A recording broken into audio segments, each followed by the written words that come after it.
सदा पूर्वं नरज्ञान उद्धारणाय समर्पितम् आदियोगिराज्यं सप्तर्षिभ्यो बोधितम् अतिश्रेष्ठम् इदं विशालं विज्ञानम्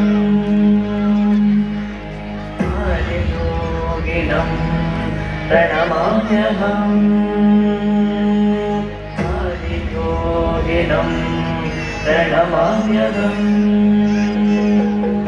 आदियोगिं नमस्तुभ्यं प्रसीद योगेश्वर जन्ममरणोऽलङ्कृत महाकाल नमोऽस्तु ते आदियोगिं नमस्तुभ्यं प्रसीद योगेश्वर जन्ममरणोऽलङ्कृत महाकाल नमोऽस्तु ते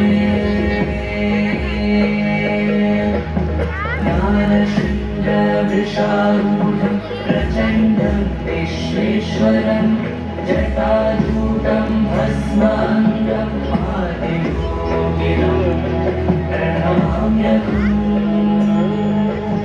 पृथ्वीतेजोदकं वायुं वशीकृतमाकाश्य च महाभूतेश्वरं देवम् आदियोगिनं प्रणमाम्यहम् पृथ्वीतेजोदकं वायुं वशीकृतमाकाश्य च